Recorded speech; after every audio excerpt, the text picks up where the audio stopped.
Hey, what's up, everybody? True Boxing here. Thank you for coming back to get hit with the truth. So today we're doing the 2023 top 10s, as we are going to look at the guys that dropped out of the 130-pound super featherweight division. So this is the first video of the 130-pound super featherweight division. These are the dropouts. Now, before we get into that, if you could smash the like button, leave a comment, or subscribe to the channel, I really do appreciate any and all support as I continue to build my channel. So, my dropout videos. I've done these before. These are the guys that were in the top 10 last year, entered 2023 as a top 10 fighter, and they've dropped out for whatever reason. I'll get into the reasons. I go lowest to highest based on where they were ranked last year, and then let you know what the fighters are doing. So let's jump into it. We start with 35-year-old former IBF champion Kenichi Ogawa. Ogawa, he just dropped out based on guys just doing more to get into the top 10. He was coming into the year I think he was actually tied for 10th, and as I said yesterday, guys, I am no longer doing tying for 10th place. You're either in the top 10 or you're not. That's basically what I'm doing going forward.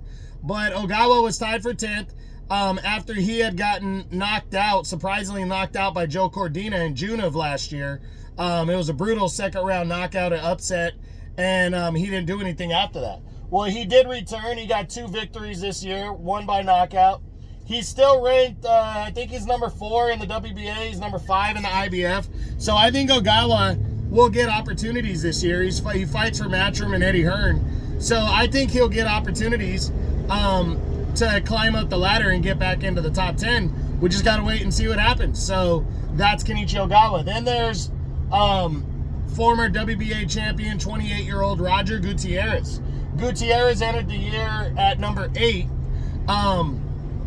after he had lost the WBA title to Hector Luis Garcia in August of last year. So he came in, he returned to action this year, and let me see, he went 1-1. He actually lost again, and that made him drop out. He's currently not ranked in any of the I think he came back and got a knockout, and then he lost again, which caused him to drop out completely of the top 10. He's not ranked in any governing body right now. Not sure what Gutierrez is going to do. He's only 28, but he's an older 28. He's been banging around for a while, and I'm interested in seeing what he does when he comes back. But as of right now, not in the top 10, and not quite sure where he's going to go after suffering another defeat in 2023. And then the final fighter to drop out is 30-year-old former world title challenger Zelfa Barrett of the United Kingdom. Barrett entered the year number 7. He did go 2-0 on the year, no knockouts, but he never got back into real contention.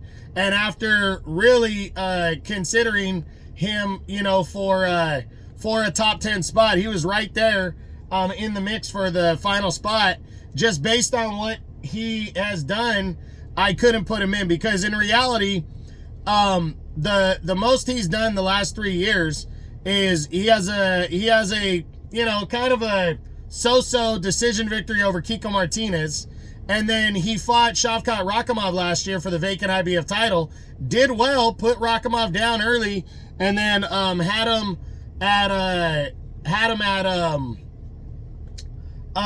ahead on the cards when Rakhimov stopped him in the 9th round. And some people can say he had a knee injury. I don't dispute that it looked like he did have a knee injury in that fight, but he still lost. He still got knocked out. And comparing him to a couple of the other guys that made it, it was very difficult to not put Zelfa Barrett in. He just missed out, but he did miss out and drop out of the top 10. I definitely think Zelfa Barrett can work his way back in for sure. He just has to get the right matchup. And I think this year Eddie Hearn is going to get him in there with somebody decent to try to move back up. His highest rating, though, is number 8 by the WBA. So he definitely needs to climb back up the ladder and get back in the mix. And then he can be back in the top 10. So that's it. That's the 2023 top 10s on the 130-pound super featherweight division, the dropouts, the guys that dropped out of last year's top 10. I hope you enjoyed the video. If you did, smash the like button, leave a comment, or subscribe to the channel. I appreciate any and all support.